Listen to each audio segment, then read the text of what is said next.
deux États.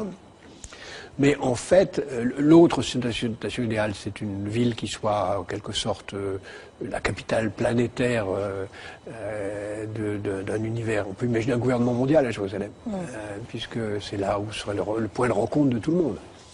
Mais ce qui est aussi le plus vraisemblable, c'est en même temps, est-ce qu'on n'est pas en train de détruire l'influence palestinienne en modifiant cet équilibre géographique? Oui, bien sûr.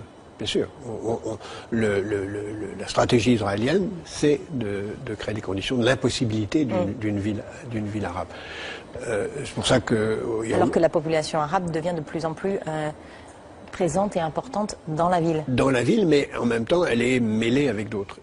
Et puis, il y a aussi la solution qui consiste la plus vraisemblable à ne rien faire. On le voit dans les dernières négociations qui ont commencé récemment entre les administrations israéliennes, américaines, palestiniennes, avec l'idée de on va tout régler dans le conflit du Moyen-Orient, sauf deux questions, celle des réfugiés et celle de Jérusalem. C'est-à-dire que Jérusalem ne sera pas la première question réglée, mais la dernière. C'est pour ça que d'ailleurs, dans la tradition juive, on dit beaucoup que la paix à Jérusalem est la condition de la venue du Messie. Le Messie arrivera par une certaine porte de la vieille ville et il arrivera soit pour faire la paix, soit quand la paix soit faite. Donc véritablement, il y a une dimension en quelque sorte utopiste, messianique ou utopiste, de Jérusalem comme lieu de la paix. En fait, les espoirs de paix dans cette région sont liés à ce qui se passera à Jérusalem même? On a souvent dit par exemple que le Liban serait le deuxième pays après l'Égypte à faire la paix.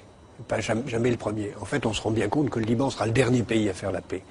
Et bien là, de la même façon, je pense que Jérusalem sera le dernier problème résolu. Parce que personne n'a intérêt à céder, ni les Palestiniens qui ne reconnaîtront pas l'indivisibilité israélienne, ni les Israéliens qui n'accepteront pas. Donc je pense que le statu quo est le plus vraisemblable, même si on peut imaginer, rêver d'un Jérusalem devenant capitale de la planète, qui sera un jour unifié autour d'un gouvernement mondial. C'est un joli lieu pour un gouvernement mondial.